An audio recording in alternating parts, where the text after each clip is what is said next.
এই ছবিটা নিয়ে লিটারেলি অনেক কথা বলা যায়। এই ছবিটা দেখার পর আমার মনে হয় অডিয়েন্সের পোলার অপোজিট রিয়াকশন হবে। কারো ছবিটা ভালো লাগবে, কারো ছবিটা একেবারে জঘন্য লাগবে। তুমি যদি এর প্রোমো দেখো, ছবিটা এমনি দেখা শুরু করো, তাহলে তোমার মনে হবে এটা একটা ডার্ক কমেডি, এর থেকে বেশি কিছু নয়। কিন্তু যখন তুমি এই ছবিটার একটু লেয়ার গুলোর ভেতর ঢুকবে, তখন তুমি বুঝতে পারবে পরিচালক একটা স্টেটমেন্ট দিচ্ছে। যেরকম বান্দার সিনেমাটা নিয়ে আমি কথা বললাম আগের দিন, বান্দার হচ্ছে একটা স্টেটমেন্ট। সমাজে একটা চাপিয়ে দেওয়া ভার্ডিক্ট। কিরকম? কোনো পুরুষ মানুষের এগেইনস্টে যদি কোনো অ্যালিগেশন আসে, তাহলে আগে ভার্ডিক্ট দেওয়া হয়ে যায়। ঠিক এই ছবিটার ক্ষেত্রেও তাই।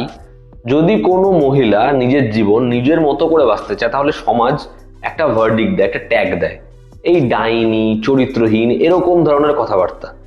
এবার যেরকম বান্দারের ক্ষেত্রে সেই বিষয়টাকে আমরা ভীষণভাবে প্রেস করছি যে এরকম একটা সাবজেক্ট তুলেছে, সত্যি বিষয়টা কিরকম ভাবে লুকিয়ে থাকে, এটা নিয়ে আমরা আলোচনা করছি, এটাকে আমরা প্রেস করছি। তাহলে অন দি আদার হ্যান্ড, মা বাহিনীর মতো একটা কাজ যখন এসছে, এবং সেখানে অন দি ফেস কোনো স্টেটমেন্ট চাপিয়ে দিচ্ছে না, ডার্ক কমেডির মোড়কীকরণে এমনভাবে জিনিসটাকে ব্লেন্ড করছে যে তুমি যত সেটার মধ্যে ঢুকবে তোমার ব্যাপারটা খুব ইন্টারেস্টিং লাগবে। তাহলে কেন আমরা মা বাহিনীকে প্রেস করবো না, এটা নিয়ে কথা বলবো না? ছবির গল্পটা যদি একটু করে বলি, এখানে মাধুরী দীক্ষিতের যে ক্যারেক্টার, সে রাত্রেবেলা দুই মেয়েকে ফোন করছে, দুই মেয়ে তাড়াহুড়ো করে বাড়িতে ঢুকছে, ঢুকে দেখছে একটা ডেড বডি পড়ে রয়েছে। এবার কি হবে? এই তিনজন মিলে করবে কি? এর থেকে বেশি জানতে হলে বস তোমাকে নেটফ্লিক্সে যেতে হবে, এই ছবিটা দেখতে হবে। ছবির ভালো দিক খারাপ দিক, আমার জন্য এটা একটা ভালো সিনেমা। তবে এই ছবিটা হেভিও হতে পারতো, হেভি ছবি হয়নি, তবে ছবিটা কিন্তু অবশ্যই ভালো ছবি। ছবির পজিটিভ দিক, নেগেটিভ দিক। পজিটিভ দিক হচ্ছে এই ছবির প্রেজেন্টেশন। শুরুর দিকে আমার এর যে প্রেজেন্টেশনটা একটু অদ্ভুতই লাগছিল, তারপরের মজাটা আমি বুঝতে পারি। মানে ধরো, বলা হচ্ছে মাধুরী দীক্ষিতের যে ক্যারেক্টারটা, সে এরকম ভাবে পুরুষদেরকে কন্ট্রোল করে, তার এরকমই চরিত্রগুলো সব বলা হচ্ছে মনোলগে। তাকে ডাইনি খেতাব দেওয়া হচ্ছে। আমরা দেখতে পাচ্ছি, শটটা খুব ভালো করে দেখলে দেখবে তার পাটা পিছন দিকে করা। এটা একটা এমনি সিকোয়েন্স, মানে সে এখানে ডাইনিও নয়, ভূতও নয়, সব কিচ্ছু নয়, তার পাটা পিছন দিকে রাখা। এবার যেভাবে শটটাকে ডিজাইন করেছে, যেরকম ওর লাউড প্রেজেন্টেশন, তুমি খালি মজাটা দেখবে। বা বলছে ও গাছে জল দেয়, ঠিক আছে, তার কারণ হচ্ছে প্রত্যেকটা গাছের নিচে একটা করে পুরুষ মানুষ পোতা আছে। এবার আমরা নিচে দেখতে পাচ্ছি যখন অ্যানিমেশনের শটটা কনভার্ট হচ্ছে, দুটো কঙ্কাল ঠকাঠুকি করছে। তো গোটা ছবির এই যে প্রেজেন্টেশনটা, সেটা ভীষণ ডার্ক, এবং সেটার মধ্যে একটা মজা আছে।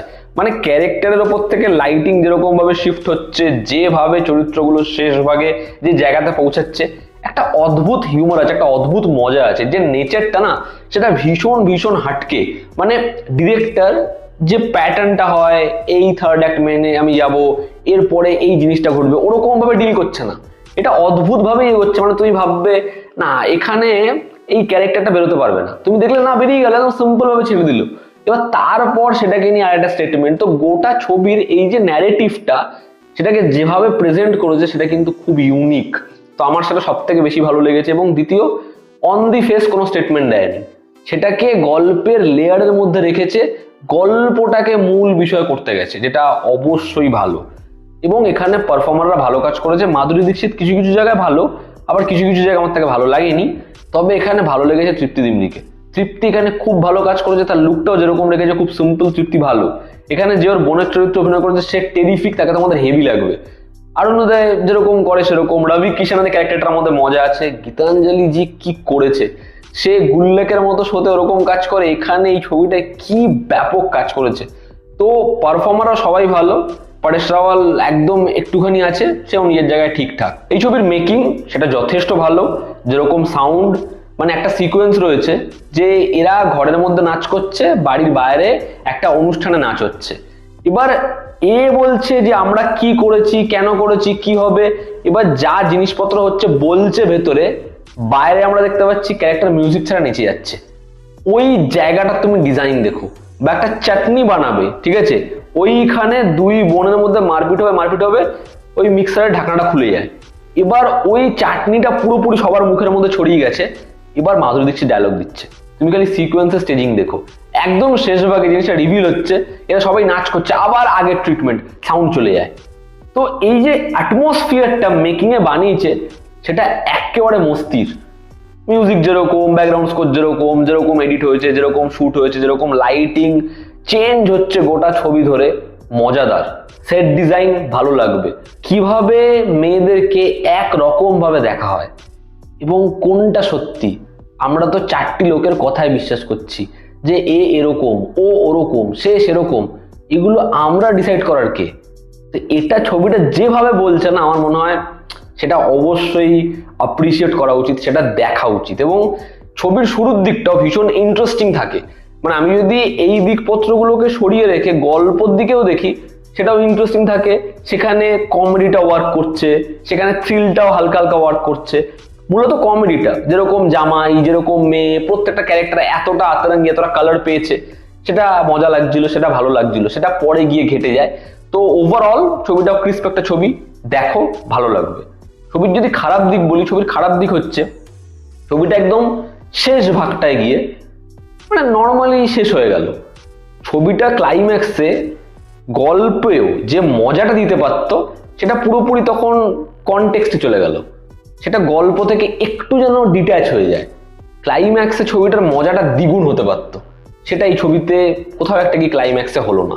দ্বিতীয় হচ্ছে, এখানে মাধুরী দীক্ষিত কিছু কিছু পয়েন্টে ওই যে বোল্ড নেচারটা মেনটেন করতে গিয়ে এমন এমন এক্সপ্রেশন দিচ্ছে, সেগুলো বাদ বাকিদের তুলনায়, মানে সবাই যদি এক টেম্পোতে যায় না, মাধুরী দীক্ষিত অনেক বেশি লাউড মনে হচ্ছে বাদ বাকিদের তুলনায়। পরবর্তী নেগেটিভ দিক হচ্ছে, এই ছবিটার যে সোলটা, সেটা একটা টাইমের পরে কেটে যায়। তার কারণ হচ্ছে ইনফরমেশন কম। এই যে রবি কিষানের ক্যারেক্টারটা, এর সম্পর্কে আমরা জানি কম। শুরুর দিকে একটা দুটো সিনে তাকে রাখা হয়েছে।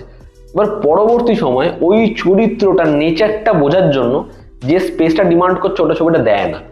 একইভাবে এখানে তৃপ্তি দিমদির ক্যারেক্টারের যে স্পেসটা দরকার, সেটা এখানে ছবিটা পায় না।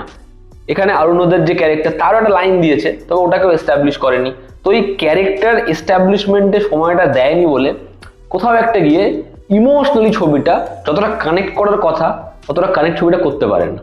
এবং ছবিটা মাঝে মাঝে বেশি একটু স্টাইলিশ করতে গিয়ে কিছু কিছু জায়গায় একেবারে না ব্রিদিং স্পেসটা দেয়নি, মানে ঝপ ঝপ ঝপ ঝপ ঝপ ঝপ ইভেন্ট হয়ে যাচ্ছে। আর কিছু জিনিস খুব সহজেই হচ্ছে, ওই ডিফিকাল্টিসটা গল্পের মধ্যে আরেকটু রাখলে ভালো হতো, মজাটা বাড়তো আরো।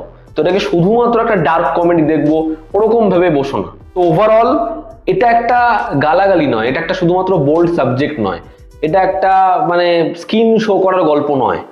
এটা একটা এমন ছবি যেটা সমাজের রূপ দেখাচ্ছে, ঠিক বান্দারের মতো, কিন্তু আরেকটা অন্য পার্সপেক্টিভে। তোমরা যারা দেখেছো, তোমাদের কি অপিনিয়ন জানিও। জনতা আমাদের পাশে আছে। আবার দেখা হচ্ছে, টেক কেয়ার।